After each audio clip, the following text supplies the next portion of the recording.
안녕하십니까. 아나운서 신성원입니다. SNS 단체 채팅방에서 같이 활동하는 동아리 여성 부원들을 상대로 성희롱 발언을 한 서울시립대 학생 3명이 검찰에 송치됐습니다. 이들은 지난해 말부터 올해 6월까지 여성 부원들의 사진을 올려서 외모를 평가하거나 성적인 표현이 담긴 이야기를 주고받았다고 하는데요. 이번 국회 국정감사 기간에 나온 교육부 자료에 따르면 최근 5년간 국공립대학교에서 발생한 단체 채팅방 성희롱 사건과 관련한 징계는 36.5%에 그쳤다고 합니다. 여기에 스토킹 사건에 대해서 고작 6일 근신 처분을 내리는 등 대부분 솜방망이 처분에 그쳤다고 하는데요. 오늘 첫 번째 뉴스픽에서는 대학교 내에서 벌어진 단체 채팅방 성희롱 사건 들여다보면서 필요한 대책도 함께 고민해 보겠습니다.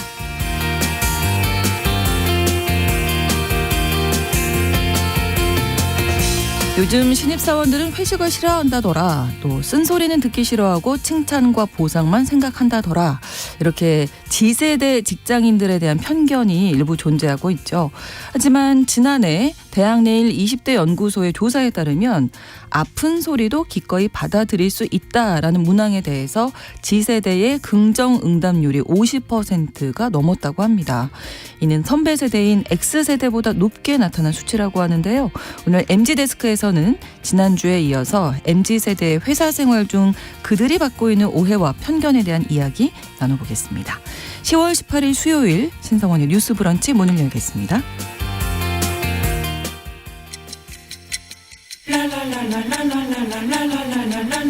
듣고 공감하고 진단합니다. 우리 사회를 바라보는 새로운 시선. 신성원의 뉴스 브런치 뉴스픽. 뉴스 브런치 청취자 여러분과 함께 소통하며 만들어갑니다. 실시간으로 유튜브 통해서 보실 수 있고요. 여러분의 의견도 기다리고 있습니다. 짧은 문자 50원, 긴 문자 100원이 드는 샵 9730, 우물정 9730번 누르시고 의견 보내실 수 있고요. 또 라디오와 콩 앱으로도 많이 참여해 주시기 바랍니다. 수요일에 뉴스픽 시작합니다. 오늘 시사인 임지영 기자 나오셨고요. 그리고 오랜만에 강전혜 변호사 나오셨습니다. 네. 어서 오세요. 네, 안녕하세요. 한 달 만에 뵙겠습니다. 네. 강전혜 변호사입니다. 임지영 기자님. 네, 안녕하세요. 네, 정말 오랜만에 어디 네. 잘 다녀오셨. 네, 추석을 전후로 해서 좀 집안에 일이 많아가지고 오히려 추석 당일에 있었던 특집 방송만 나오고 본 방송을 못 나왔습니다. 앞으로도 열심히 하겠습니다. 네, 잘 쉬고 오셨으니까 또 잘 부탁드리고요. 자, 오늘 첫 번째 뉴스픽이 대학 내 단체 채팅방에서 벌어진 성희롱 사건에 대해서 이야기 나눠볼 텐데 일단 최근 서울시립대 재학생들을 불구속 송치했다는 소식인데 채팅방에서 여성 부원들을 성희롱했다는 얘기인데 임지영 기자님 좀 정리해 주실까요? 네, 지난 8월이었습니다. 네. 그 서울시립대 스포츠 동아리가 있는데 여기 소속 회원 3명이 같은 동아리 소속 남학생 3명을 명예훼손과 모욕 혐의 등으로 고소했다는 소식이 전해졌거든요. 네. 이 남학생 3명은 작년 12월부터 올해 6월까지 이 동아리 단체 채팅방에서 다른 부원을 상대로 다수의 성희롱성 발언을 주고받은 것으로 확인이 됐고요. 네. 그래서 서울 동대문경찰서가 시립대 재학생 3명에게 모욕 혐의 등을 적용해서 검찰에 불구속 송치한 사건입니다. 네, 채팅방에서 어떤 발언이 나왔을까요? 7월에 피해자들이 그 대학생 익명 커뮤니티 에브리타임 있어요. 네. 거기에 올린 게시물을 보니까 이 피해자들의 사진을 일단 무단으로 캡처를 해서 공유를 하고 성희롱적인 언행을 한 거죠. 네. 외모 평가하거나 성희롱성 발언이 주를 이뤘는데요. 실명 언급하면서 지 골반 좋은 거 이용한다니까 또 네가 처리 좀 해 이런 것들이 이렇게 맥락상 성관계나 성적인 표현 연상되는 그런 표현들이었고요. 채팅방 인원이 총 4명이었는데 고소당한 학생은 3명이거든요. 피해자 발언에 동조하지 않은 1명이 혐의가 없는 것으로 조사가 됐습니다. 네, 이게 이제 동아리 활동하면서 이제 만난 사람들인 거잖아요. 자주 만나고 소통도 할 텐데 사실은 이제 이렇게 대면을 하면 아무 일 없는 듯이 있는데 뒤에서 이런 그렇죠. 얘기했다 그러면 너무 놀랄 것 같은데요. 그렇죠. 아무래도 이런 사건 같은 경우에는 가해자들끼리의 뭐 단체 채팅방 같은 데에서 자기네끼리 이야기를 한 거고 네. 그 바로 앞에서 이야기를 한 거는 아니거든요. 그렇죠. 피해자의 앞에서. 네. 이런 경우에도 어쨌든 피해자의 앞에서 이야기한 것은 아니지만 네. 명예훼손이나 모욕으로 처벌될 수가 있습니다. 좀 아까 임 기자님 말씀해 주셨지만 이 사건도 피해자가 지금 가해자들 4명 중에 그 단톡방 4명 중에 3명을 명예훼손이랑 모욕으로 고소를 한 상황인데요. 네. 형법상 명예훼손의 경우에는 2년 이하의 징역이나 500만 원 이하의 벌금, 그리고 모욕 같은 경우는 조금 낮아요. 1년 이하의 징역이나 200만 원 이하의 벌금에 처해집니다. 근데 이렇게 온라인상에서 글을 쓰는 경우에는 청취자분들도 이제 많이 아실 텐데 정보통신망법이 있어요. 정확히는 정보통신망 이용 촉진 및 정보보호 등에 관한 법률이라는 게 있어서 우리가 온라인상으로 일어나는 일들을 규율하는 법률이 따로 있습니다. 여기에서 명예훼손에 대해서 별도로 또 규정을 하고 있거든요. 이용자는 사생활의 침해 또는 명예훼손 등 타인의 권리를 침해하는 정보를 정보통신망에 유통시켜서는 아니 된다. 이 말이 이렇게 44조에서 규율을 하고 있는데 정보통신망 우리가 그냥 온라인으로 쓰고 있는 모바일이든 그냥 뭐 PC를 쓰는 인터넷이든 이런 데 게시판 같은 데 다른 사람에 대해서 이렇게 명예훼손적인 정보라는 게 글이에요. 네. 근데 그런 거를 올리면 안 된다라는 건데 여기에 처벌 규정 같은 경우에는 3년 이하의 징역 또는 3천만 원 이하의 벌금입니다. 근데 아까 제가 형법상으로는 명예훼손죄가 2년 이하의 징역이나 500만 원 이하의 벌금이라고 말씀을 드렸는데요. 네. 그러니까 정보통신망법으로 그 기소가 되는 경우에는 처벌이 더 높아지는 거예요. 이거는 아무래도 이 법이 형법에 비해서 좀 더 특별법으로서 기능을 하고 있는 것인데 이게 먼저 이제 규율이 되는 거예요. 온라인상에 그 글을 쓰는 경우에는. 네. 그럴 때는 아무래도 정보통신망 같은 경우에는 글 하나를 굉장히 여러 사람이 볼 수 있잖아요. 그렇죠. 그렇기 때문에 확산 가능성이라든지 이런 것들이 있어서 처벌 수위가 더 높아지게 되는 겁니다. 네, 이 대학 내에서 단체 채팅방 이 성희롱 사건이 뭐 처음이 아니죠. 그 예비 교사들을 양성하는 교대에서 이 비슷한 또 일들이 있어서 사회적으로 큰 파장이 일었던 기억이 나네요. 네, 2019년에 교대 단톡방 성희롱 사건이 정말 연달아서 있었는데요. 예. 기억 좀 되살려 드리자면 11월에는 청주교대의 대자보가 실렸습니다. 제목이 여러분들의 단톡방은 안녕하신가요? 이거든요. 그러니까 일부 남학생들이 단체 톡방에서 성희롱을 했다는 주장이었고요. 대화 내용을 폭로하는 내용이었습니다. 문제 발언들 보면 이번 사건하고 굉장히 비슷해요. 특정 여아구들의 그 사진을 올려서 외모를 비하하고 성적이고 여성 혐오적인 발언을 내뱉었는데요. 여학생 외모 투표에 대해서도 하기도 하고 또 네. 외모 평가, 면상이 도자기 같냐 그대로 깨고 싶게 막 이런 식의 발언들 이게 수위가 약한 거고요. 아무튼 그런 얘기들이 있었고 또 교생 실습을 하면서 만난 초등학생을 사회 악으로 지칭을 하면서 한창 맞을 때라고 표현하기도 한 게 드러나기도 했어요. 이 대화가 그 한 여학생이 이 방에서 나눈 대화를 알게 되면서 이제 끝났는데 그때 무슨 말을 하냐면 앞으로 증거 안 남게 오프라인으로 하자 이런 대화를 나눴다고 하거든요. 사실 이번 사건에서도 그렇게 단톡방에서 얘기를 나눴다고 해요. 버닝썬처럼 보안 관리 잘하자. 버닝썬처럼 되지 말자는 그런 의미인 건데 네. 이게 불법 촬영물이나 뭐 성매매 알선 네. 내용과 관련해서 단체 톡방에 그 이슈가 있었잖아요. 그래서 그 청주교대의 경우는 검찰이 모욕죄 등의 혐의로 불구속 기소를 했고 법원이 벌금형을 내렸습니다. 네. 100만 원에서 200만 원 정도 됐고요. 그리고 경인교대도 있었어요. 단체 채팅방 통해서 여학생들을 집단으로 성희롱한 정황이 드러났는데 여기서는 제가 뭔가 입에 담기 어려울 정도로 좀 수위가 높고요.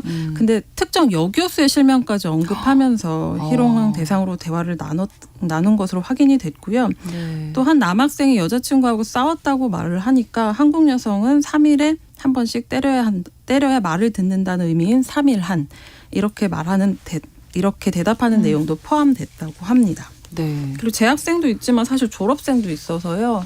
이미 교사로 활동 중인 학생들도 있었던 거죠. 네, 그리고 가장 많이 기억하시는 사건은 아마 서울교대 그렇죠. 사건일 거예요. 네. 3월에 국어교육과 재학생 92명이 대자보를 붙였는데요.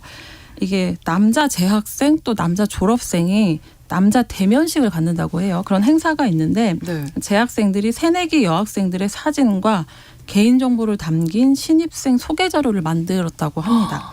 그래서 졸업생들한테 전달하고 네.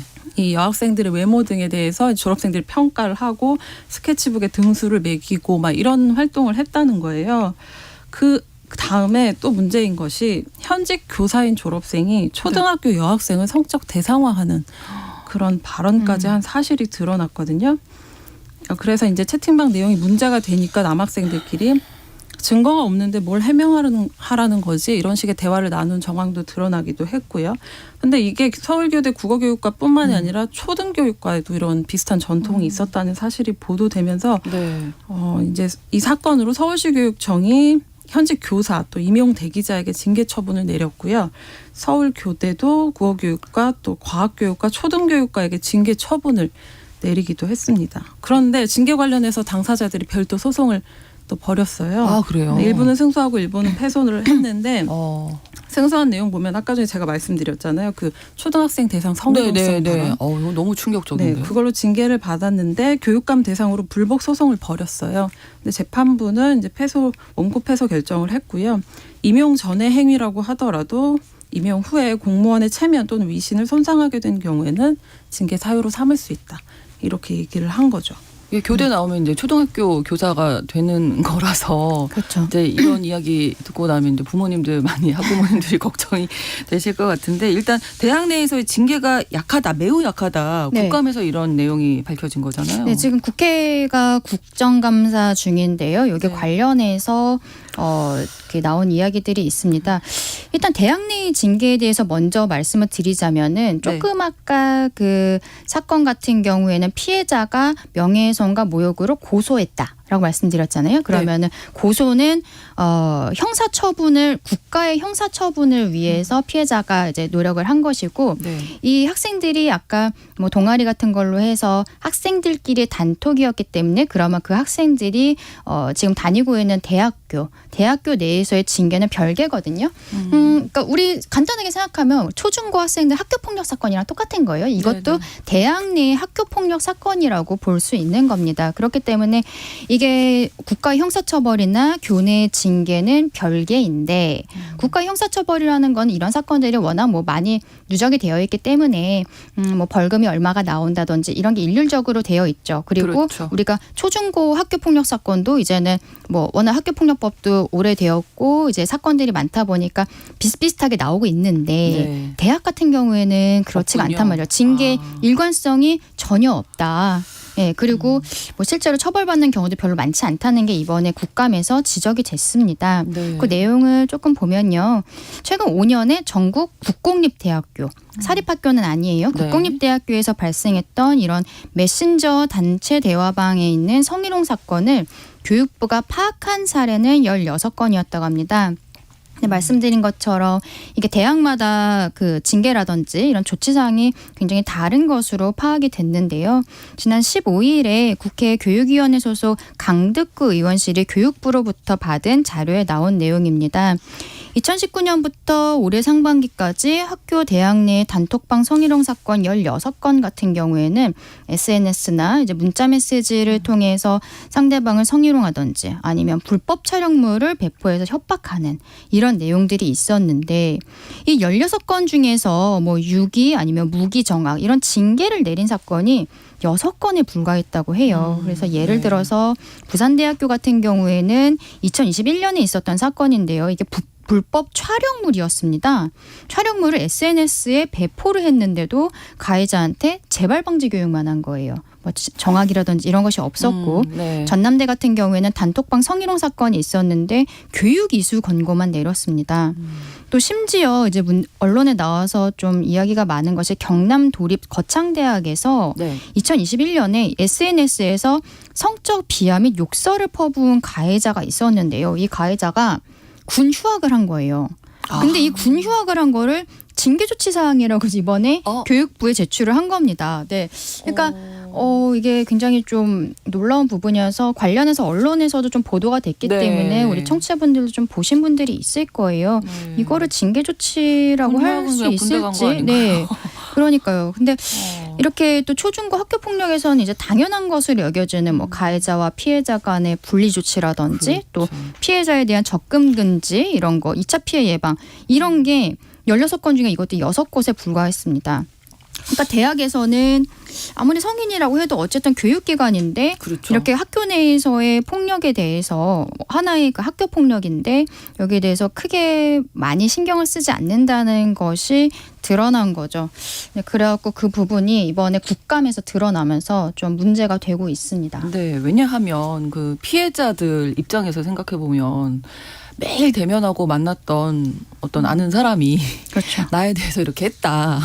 그러면 그 고통으로 뭐 평생 누구를 믿어야 할지 뭐 이런 것들 심리적으로 네. 생각을 해보면 이렇게 너무 솜방망이 처벌이 아닌가 이런 생각이 들고요. 또 공론화가 됐으니까 지금 이야기가 나온 거지 그렇지 않은 것 건수는 더 많겠다 이런 생각도 공론화도 드는데요. 그렇고 아까 말씀드렸지만 네. 이거는 국공립대학교의 문제인 거고 사립대학교 같은 경우는 아직 뭐 집계도 안 되는 예, 거죠. 그런 것도 없는 실태가. 상황입니다. 네. 언론 보도 보면은요, 국공립대학이라도 대학에서 일어나는 사건에 일률적으로 적용할 가이드라인을 제시하기 어렵다. 이런 식으로 교육부 관계자가 발언을 하거든요. 그래서 이제 교육부로 뭔가 제보가 들어오면 개별 건으로 추가 조사를 지시하는 정도 할 수 있다 이렇게 얘기를 하는데 네. 사실 아까 군대 기간에 근신도 얘기하셨지만 사실 방학 중 근신 이런 것도 있어요. 그건 사실은 근신이 아니잖아요. 그런 식의 약한 징계가 가능한 그런 환경인 거죠. 그럼 이제 일관성이 없다가 말씀해 주신 처벌 규정이 이제 아예 없는 그렇죠. 거예요. 이거는 우리 초중고의 학교 폭력 같은 경우는 가이드라인이 있고 계속적으로 그렇죠. 교육부에서 담당 선생님이라든지 학생들 이렇게 다 계속적으로 교육을 하고 있는데 대학 같은 경우에는 그런 것이 전혀 이루어지지 않고 있는 겁니다.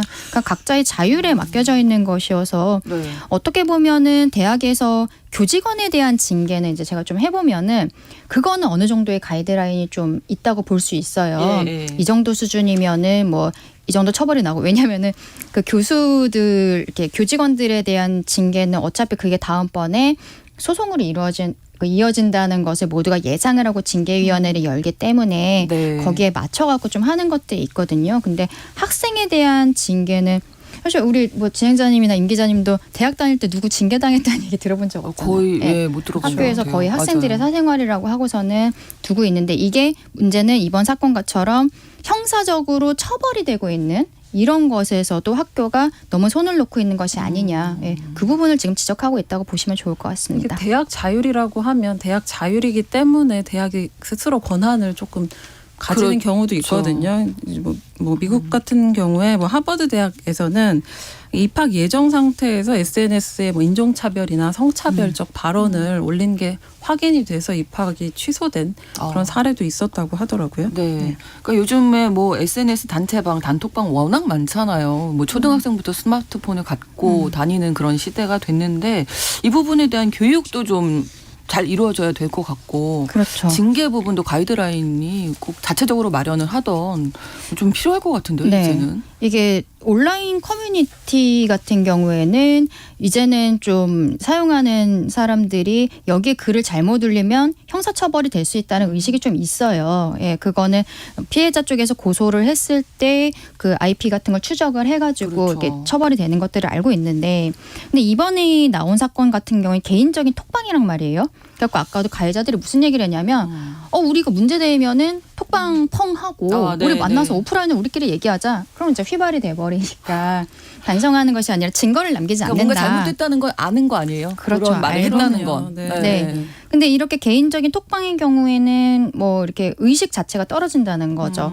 이게 범죄라는 의식도 없고 뭐 걸리지 않으면 처벌되지 않는다는 생각도 당연히 갖고 있는 거고요. 그래서 근데 이런 경우에 피해자는 아무것도 모르고 이제 같은 공간에서 있는 상황인데 아까도 이 피해자가 뭐 모욕 명예훼손으로 고소를 했다라고 하지만 이게 재판하고 뭐 처벌받고 그리고 이게 굉장히 오랜 기간이 얼마나 걸린단 말이에요. 길어질까요? 한두 달 안에 끝나는 그렇죠. 것이 전혀 아닙니다. 뭐 네. 반년, 1년. 만약에 뭐 가해자 쪽에서 항소를 하면 몇 년이 걸릴지 몰라요. 그 사이에 졸업할 수 있겠네요. 맞아요. 네. 대학은 4년제니까요. 그리고 또 네. 아까 얘기한 것처럼 군휴학 이렇게 네, 가버릴 네. 수도 있단 말이에요.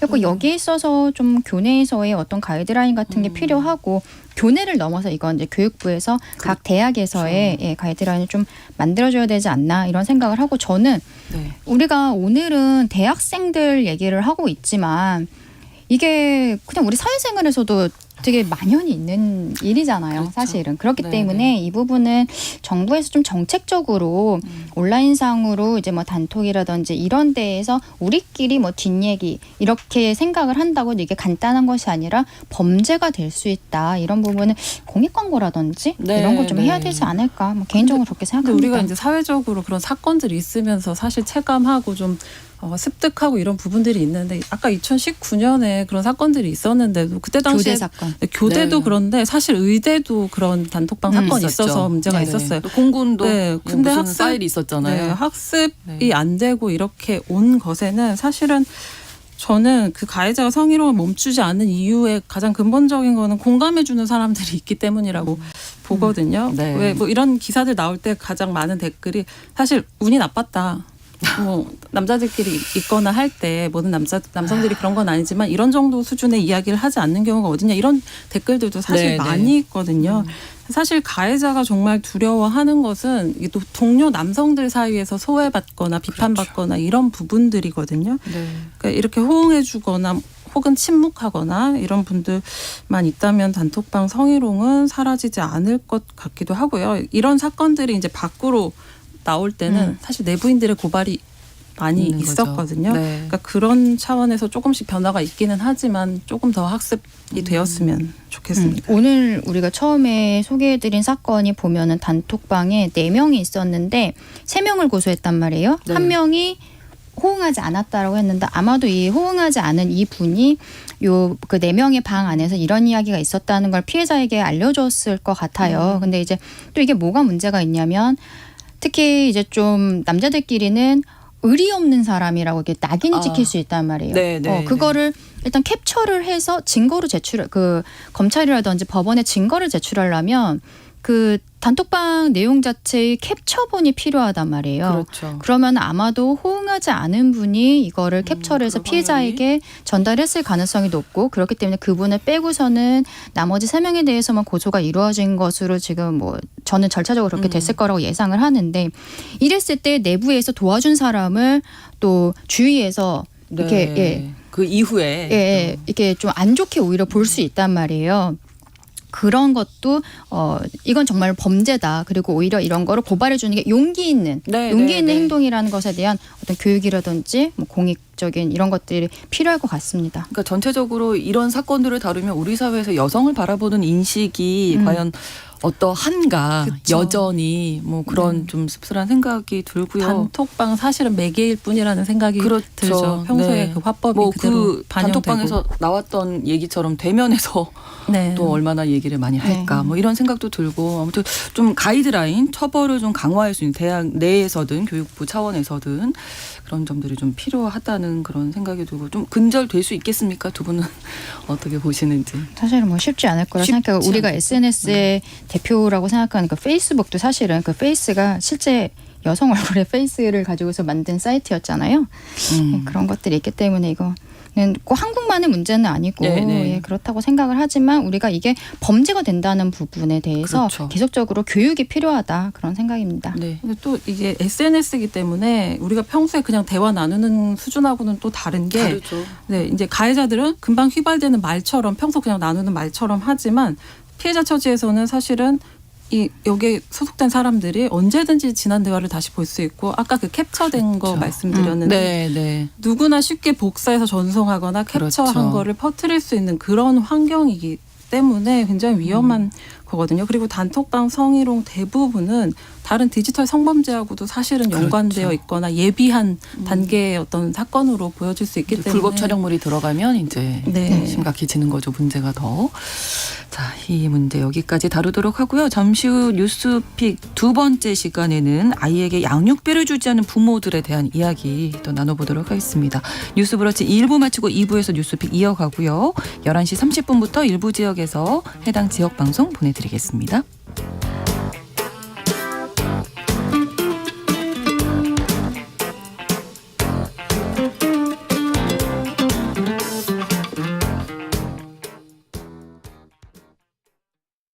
지금 시각은 11시 30분입니다. KBS. 여러분은 지금 KBS 1라디오 신성원의 뉴스 브런치를 함께하고 계십니다. 두 번째 뉴스픽입니다. 아이의 아빠가 양육비를 주지 않아서 SNS에 신상 공개를 해서 고소를 당한 여성이 무혐의 처분을 받았군요. 이 이야기 좀 해주시죠, 임지영 기자님. 네. 11년에 걸쳐서 4천여만 원의 양육비를 주지 않고 잠적한 친부의 신상을 사회관계망 서비스에 올려서 네. 명예훼손으로 고소당한 여성이 있어요. 이아무개 씨인데요.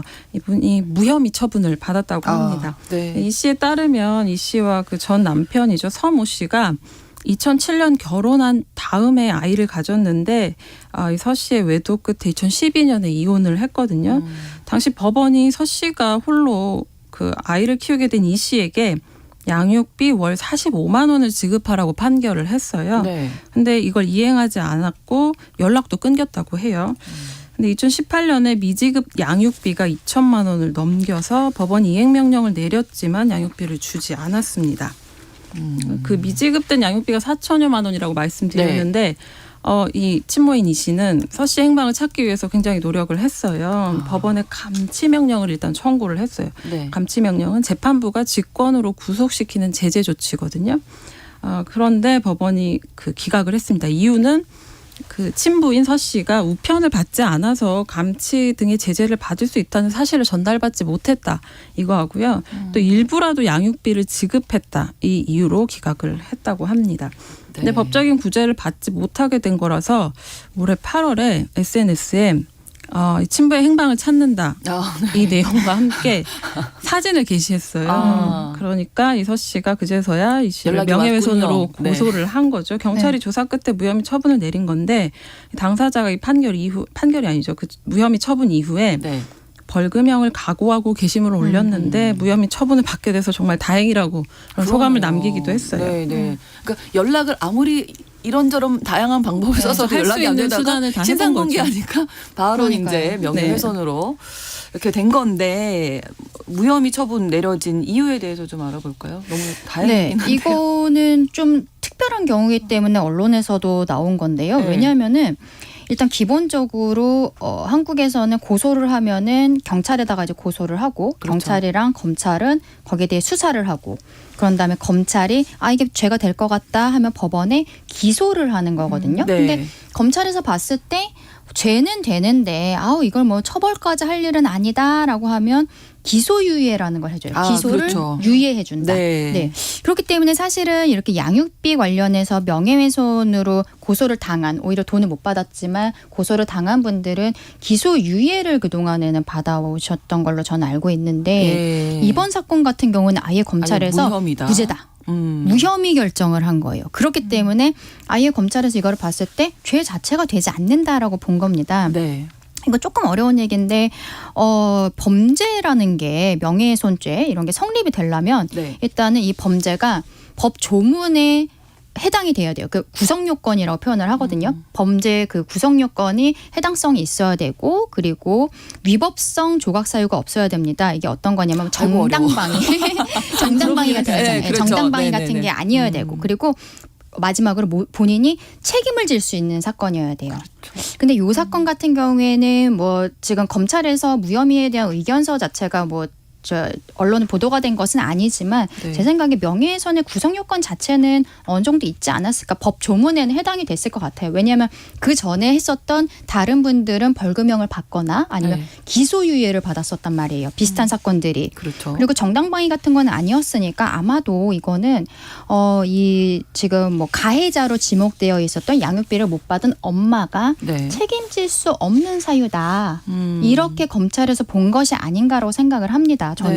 네. 그 말은 뭐냐면 이 양육비를 받지 못했을 때 우리가 늘 하는 얘기가 이거는 아이의 생존권이 걸린 그렇죠. 상황이라는 거잖아요. 네, 엄마 네. 자체가 아니라 네. 아이의 생존권이 걸렸기 때문에 엄마가 이거를 도저히 어떻게 할 수가 없기 때문에 마지막 수단으로서 한 것이면은 책임질 수 있는 것이 아니다라고 생각을 해서 무혐의를 한 것이 아닐까라고 생각을 해요. 네. 또 왜 그렇게 생각을 하냐면 이 사건이 한 월 45만 원 정도의 양육비를 받는 것으로 이렇게 예전에 이혼할 때 결정이 되어 있었다고 했잖아요. 45만 원 정도의 수준이라면은 넉넉한 집은 아니었다는 그렇죠. 겁니다. 예, 그게 금액이 그 서울 가정법원에서 나와 있는 양육비 산정 기준표라는 게 있어요. 그거 이제 우리 온라인 들어가면 누구나 볼 수 있는데요. 네. 거기에서 봤을 때 45만 원이란 것은 사실은 조금 시간이 지나긴 했지만 큰 금액은 아니고 경제적으로 넉넉한 집은 아니었다는 겁니다. 그렇다면은 엄마도 넉넉하지 않았을 거죠.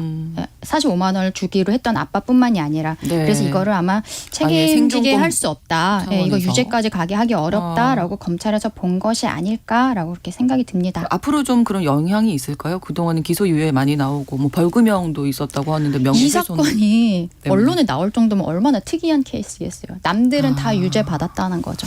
예, 벌금형이 나오던 기소유예가 됐던 이게 지금 뭐 단독 보도 형태로 해갖고 무혐의 이렇게 해갖고 네, 네, 언론에 네. 이렇게 나온 것은 이렇게 무혐의로 그동안에 검찰에서 결정을 내려주지 않았었다는 거죠. 그러면 검찰에서 법원으로 기소가 됐을 때 무죄가 결정나기는 사실은 쉽지가 않습니다. 네, 그렇기 그렇군요. 때문에 검찰에서 모르겠어요. 이 사건만 특별하게 그렇게 한 것인지 아니면 검찰 내부에서 앞으로 양육비와 관련해서 이렇게 명예훼손을 양육비를 못 받았는데 오히려 명예훼손으로 고소를 당한 이 양육을 하고 있는 부모에 대해서는 네. 뭐 무혐의를 하는 것으로 내부 방침을 정한 것인지 거기까지는 네. 저희가 아직까지는 확인이 되지 아직까지는. 않는데요. 네.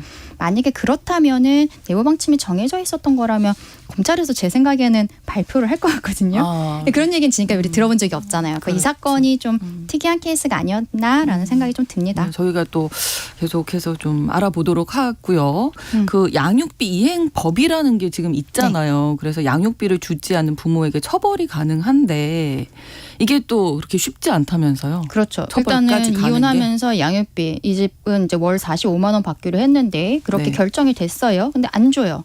그럴 때 그거를 집행을 하려면 주지 않는 부모의 재산에서 가져오려면 일단은 법원에다가 이행명령 신청이라는 걸 해야 됩니다. 네. 돈을 줘라. 주는 게 이행이거든요. 그렇죠. 이행명령 신청은 뭐 나오는 거죠. 이제 당연히 이제 이미 이전에 양육비 얼마 주기로 결정이 되어 있었으니까. 네. 근데 이행명령을 받고 그 다음에 또 뭐 그래도 3개월 안 정도 줘요. 안 주면 그때 감치명령 신청을 하고 네. 또 감치명령을 해갖고는 또 안 줬다. 그러면 1년이 지나야 이제 형사고소가 가능한 이런 좀 이렇게 아. 단계가 여러 개가 있는데 최소 문제는 1년 이상은 걸리네요. 네, 문제는 이게 돈이 계속 들어간단 말이에요. 아무래도 그렇죠. 살아야 법원에다가 되니까. 소송을 하고 또 이제 고소를 하고 이런 걸 하려면 변호사 비용도 계속 들어가고 힘든 상황이잖아요. 그래서 그것 때문에 정부에서 이렇게 양육비 안 주는 집들이 많으니까 양육비 이행관리원이라는 거를 아예 만들었어요. 정부 기관으로. 근데 이제 그거는 서울에 있어서 지역에 있는 데들은 다 양육비 이행관리원까지 오기가 힘드니까 각 지역에 다 법률구조공단이 있습니다. 네. 법률구조공단에서 지방에서 그 양육비 이행관리원의 업무를 위탁받아서 하고 있는 형태거든요.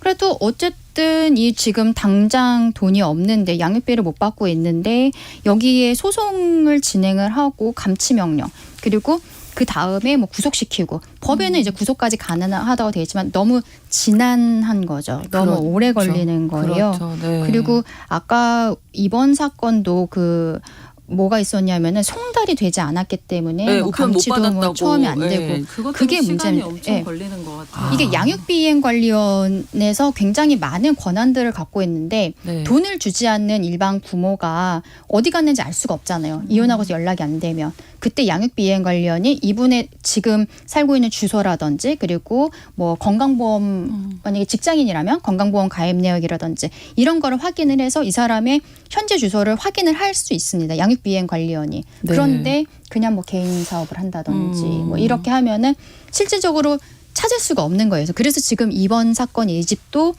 송달 자체가 안 됐던 거죠. 송달이 안 되면은요, 이거는 네. 소송이라든지 이런 고소라는 거는 전혀 진행이 되지가 않습니다. 양육비를 주지 않는 부모가 굉장히 많다고 저희도 이제 뉴스에서 많이 보게 됐는데 지금 말씀해주신 양육비 이행법 이 절차를 좀 간소화할 필요성에 대해서 임지영 기자님 끝으로 좀 마무리. 어쨌든 그래도 양육비 이행법이 수차례 개정이 됐고 네. 그 결과적으로 양육비 채무자에 대해서 운전면허 정지, 출국 금지, 명단 공개 같은 행정 제재 조치가 들어가게 됐거든요. 또 네. 징역 1년 이하 또는 벌금 1,000만 원 이하의 형사 처벌이 가능해졌어요. 네. 그런데 그럼에도 불구하고 뭐 여가부 발표에 따르면 양육비 이행법 개정 이후에도 네.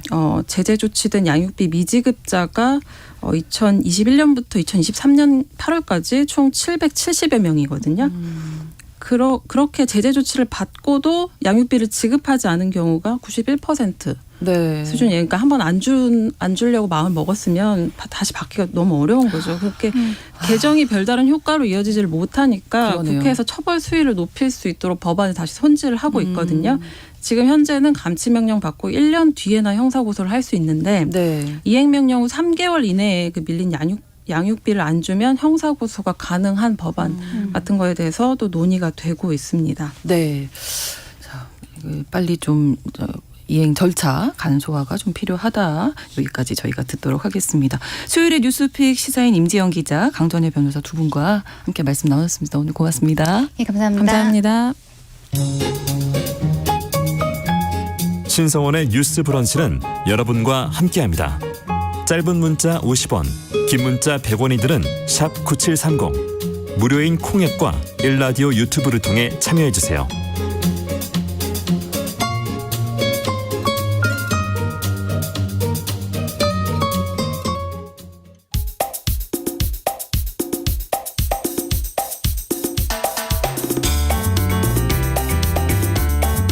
청년들의 시각으로 우리 사회를 진단합니다.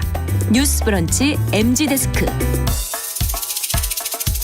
MG데스크 시작하겠습니다. 오늘도 대학내일 20대 연구소 이혜인 수석, MZ세대 트렌드를 쉽고 빠르게 전달하는 미디어 캐릿의 이시은 에디터 두 분과 함께합니다. 어서 오세요. 안녕하세요. 네, 지난주에 이어서 역시 MZ세대의 직장 생활, 오해와 편견 좀 정리를 해주신다고요? 네, 맞습니다. 네. 지난주에 얘기 이제 드리고 나서 청취자분들이 공감도 해주시고 아, 네. 이것도 궁금했는데 하는 것들도 있으실 것 같아요. 그래서 네. 2탄을 준비했습니다. 네, 지난번처럼 오해에 대한 지점들도 이야기해보고 또 지세대를 저희가 직접 캐릿 자문단으로 인터뷰를 해봤어요. 네. 그래서 정말 왜 그랬는지, 그러면 어떻게 해주면 좋겠는지 이런 것까지 같이 이야기를 나눠보려고 하니까요. 기대 네. 많이 부탁드립니다. 네, 뭐 업무 시간에 무알콜 맥주 네. 이거 마시는 거 뭐 이런 얘기 왜요? 그리고 3요? 네. 제가요? 이걸요? 왜요?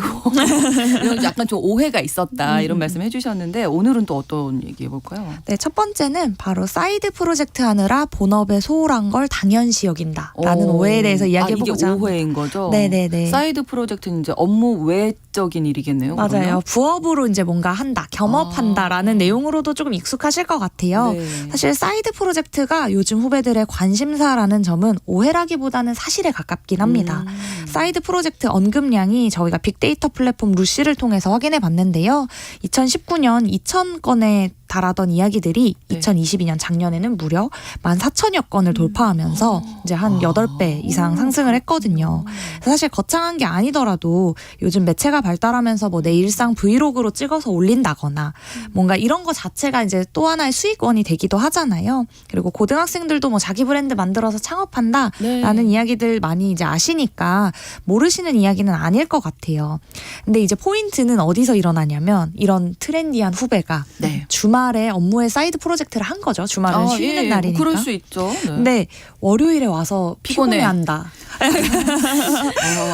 네. 이러면 선배 입장에서는 업무를 소홀히 여긴다. 이제 본업이 더 중요한 거 아니냐. 주객 전도됐다라고 이야기하기가 쉬울 것 같아요. 그럴 수 있죠. 그래서 선배 입장의 청취자분이시라면 이 사이드 프로젝트를 어느 정도 선까지 병행할 수 있다고 생각하는지 궁금하시고 이런 오해가 좀 있으실 것 같습니다. 네. 네, 그래서 저희가 또 이제 지세대랑 직접 인터뷰를 또 해봤습니다. 네. 이제 그랬더니 생각보다 이 친구들이 당연히 맡은 바 업무 잘 해내는 게 1순위다라고 생각을 하고 있어요. 네. 근데 이제 정해진 업무를 못할 정도로 힘들어하는 이제 기색이 보인다라면 이제 과감히 업무에 좀 신경을 써달라고 이제 선배가 이야기를 해도 될 것 같다. 이제 전 몰라서 그랬다라는 이야기가 굉장히 많았고 이제 뭐 사실 새로 이제 회사에 입사를 하게 되면 궁금한 게 좀 많고 이제 막 직장인이 돼서 좀 뭐가 좀 더 중요한지 업무의 우선순위가 무엇인지를 잘 모를 때가 있을 거예요. 그래서 뭐 퇴근하고 하는 일인데 뭐가 문제지라고 생각할 수도 있고 근데 하지만 체력 관리나 이제 뭐 멘탈 관리도 사실 업무의 연장선이기도 하잖아요. 근데 뭐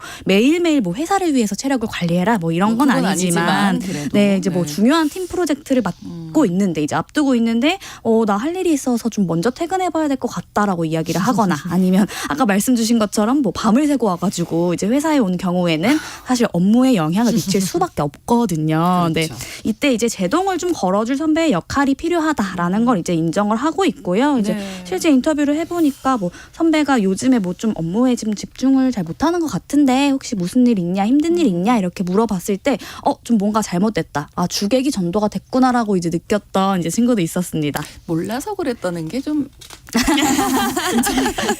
안 되실 것 같은데요. 회식에 대해서도 신입사원들은 좀 회식 싫어하지 않나? 이 선배들이 이런 얘기 진짜 많이 하거든요. 맞아요. 예.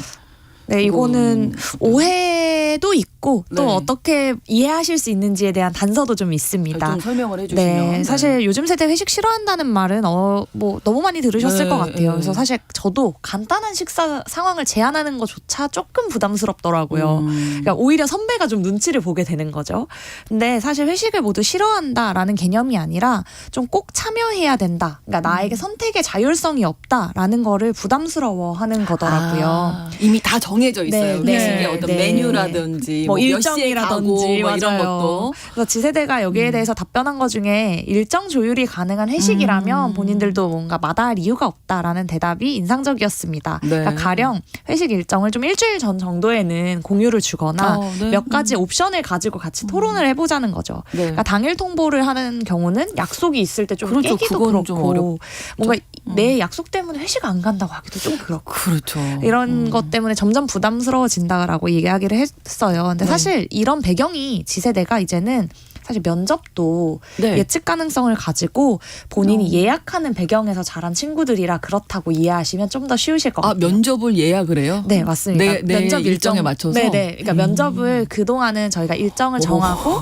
어떤 조에 배정돼서 어떤 시간에 와라라고 통보를 했잖아요. 근데 네. 요즘에는 점점 이제 일정이 전체 이만큼이 있고 네. 영화관 예매하듯이 이 면접 일정을 예매를 한다고 하더라고요. 그래서 이런 옵션이 굉장히 익숙한 친구들이다 보니 정해져서 내려오는 게 약간 통제감을 조금 느끼게 하는 것 같아요. 그래서 회식도 열려 있으면 좋겠다라는 의도로 봐주시면 될 것 같습니다. 맞아요. 뭔가 좀 여러 가지 옵션을 좀 나한테 맞춰서 좀 선택하면서 자란 세대라서 그런 것 같고 그래서 저만 해도 사실 요즘엔 점심 회식이 좋냐 뭐 저녁 회식이 좋냐 막 이런 것들도 투표하거든요. 이런 다양한 옵션이 있는 회사를 실제로 좀 분위기가 좋다라고 생각을 하고 있는 것 같고요. 네. 그래서 저도 이제 회사에서는 사실 좀 선배 역할에 좀 가까워지고 있어요. 그래서 이제 뭐 인턴이라든지 뭐 신입사원 이제 친구들 이제 들어오면은 이제 네. 좀 회식을 부담스러워할까봐 사실은 제안을 잘 안 하고 있었거든요. 근데 그렇죠. 이제 좀 네 조심스럽죠. 맞아요. 갑자기 이제 들어왔는데 네. 막 좀 이제 좀 선배 역할처럼 이렇게 좀 하면 좀 그러니까 그런데 네. 그래서 이제 좀 점심을 좀 먹으면서 좀 네. 친해지고 난 뒤에는 이제 오히려 역으로 제안을 하는 경우도 있더라고요. 왜 우리 팀 회식 안 하냐고. 그래서 그 이후에 저희는 회식을 했던 것으로 네, 기억합니다. 그렇군요. 예. 그러면 지세대 입장에서 뭐 이런 거 좀 억울하다 이런 생각도 좀 있을 것 같아요. 네, 맞아요. 가장 많이 얘기가 나온 것 중에 하나는 이제 정시 퇴근이나 뭐 야근, 워라밸에 대한 것이었는데요. 꼭 필요한 야근에는 불만을 갖지 않는다라는 점을 정말 강력히 얘기를 해주더라고요. 그래서 뭐 가령 야근할 때 뭐 요즘 애들은 야근 하면은 시키면 고소한다던데 뭐 조심해야겠다. 요새는 6시 땡 하면 그냥 막 짐 챙겨서 간다며 뭐 이런 놀림을 네. 굉장히 많이 받는 거예요. 그 정도는 아니다. 네, 근데 절대 그건 아니다라는 거고 뭐 네. 실제로 회사 생활하다 보면 어쩔 수 없이 야근이 발생하게 되는 걸 인지를 하고 있는데 네. 이제 필요 없는 야근을 강요하는 게 좀 싫다라는 거예요. 뭐 이를테면 뭐 나는 할 일이 다 하긴 했는데 이제 내 상사가 퇴근을 안 했다. 근데 이게 너무너무 눈치가 보여서 퇴근을 계속 안 하는 친구들이 예. 있거든요. 그래서 그런 것들이 조금 힘들다라는 거였습니다. 부장님, 팀장님 빨리 퇴근해 주셔야 돼요. 정시에.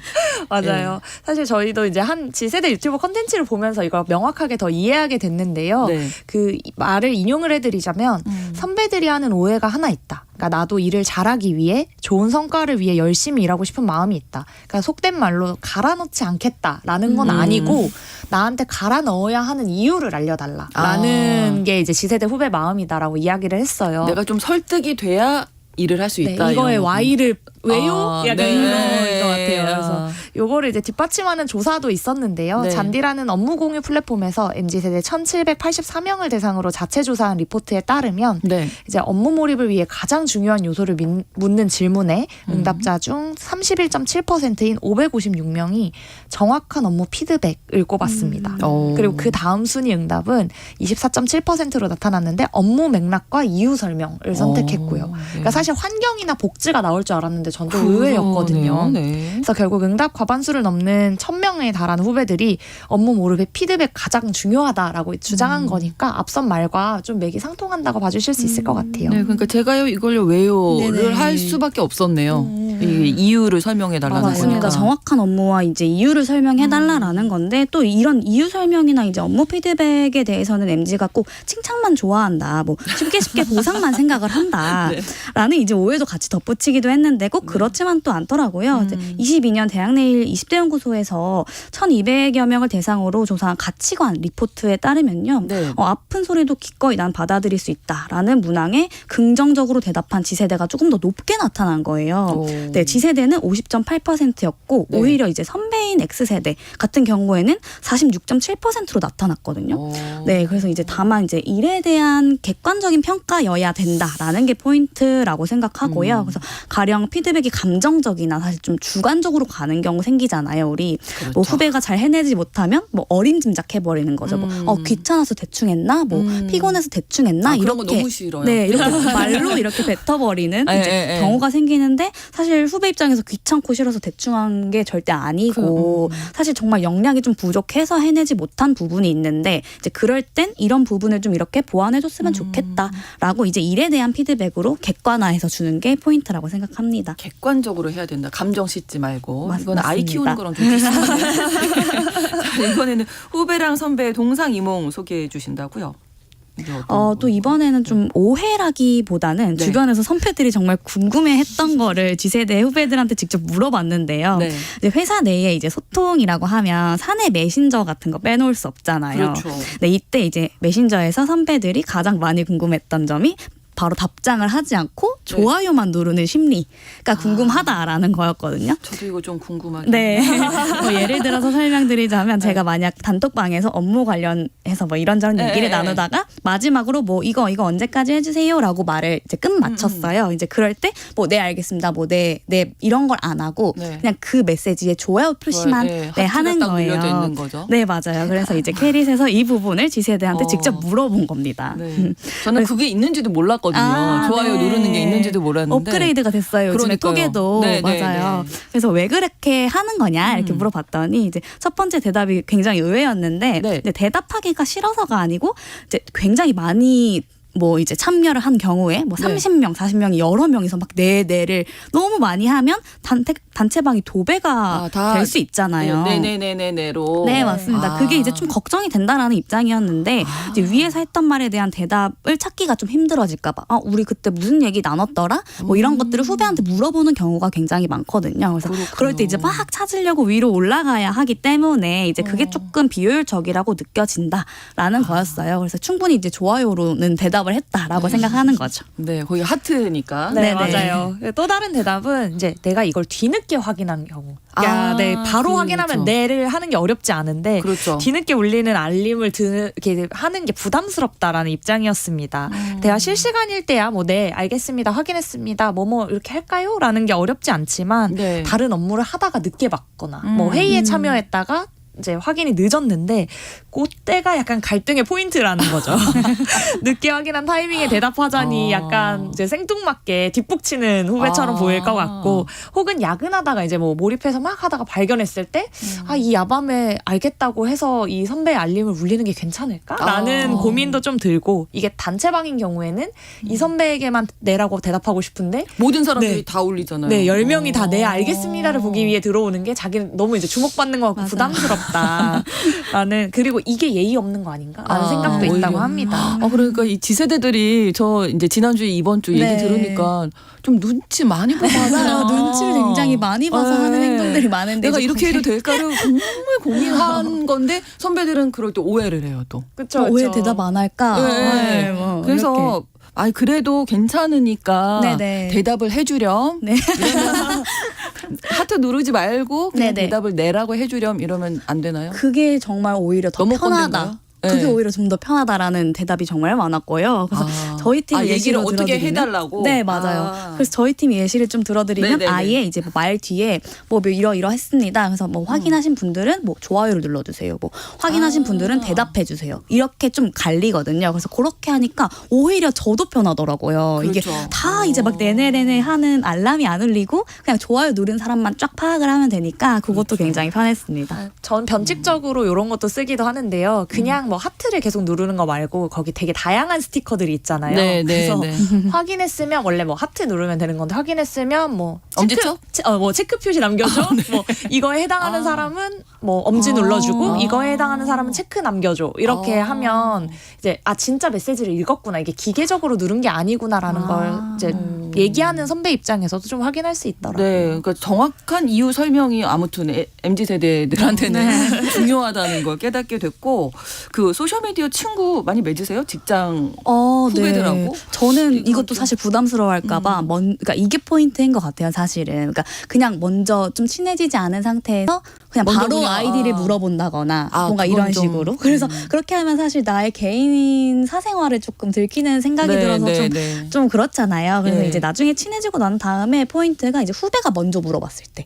그런 네, 식으로 그게 포인트인 것 진행하는 같아요. 게. 네네. 이해인 수석은 어떻게? 저는 사실 일부러 가까운 팀원들은 안 맺어요. 왜냐면 아까 말한 대로 어젯밤에 이거 하느라 이 친구 이랬구나라는 오해가 약간 생기더라고요. 그래서 네네네. 서로 그런 걸 좀 안 볼 수 있게 먼 팀의 후배들은 좀 맺는데 너무 가까운 일을 매일매일 같이 하는 후배들은 일부러 안 물어보게 되더라고요. 그렇군요. 요즘 그런 기능도 있잖아요. 사실 그 친한 맞아요. 친구만 보게 하는 것도 있거든요. 네, 사실 네, 그래서 네. 그렇게 하면 서로 더 좀 배려를 했으면 좋겠다. 0761번으로 저는 선배지만 자꾸 술 마시게 하는 분위기 뭐 집에 못 가게 하는 거 싫어서 회식 기피하게 되신다고 네. 이런 선배님들도 계시고 그 0643번으로는 좀 이게 습관을 회사에서 그대로 하는 거 아니에요. 이해를 바라지 말고 좀 구분을 스스로 지어줘야 된다. 그렇습니다. 이런 의견도 있었습니다. 두 분과 함께했어요. 이혜인 수석, 이시은 에디터 두 분과 함께 얘기했고요. 다음 주 또 뵙겠습니다. 고맙습니다. 네, 감사합니다. 감사합니다. 뉴스 브런치 마치고 내일 다시 뵙겠습니다. 고맙습니다.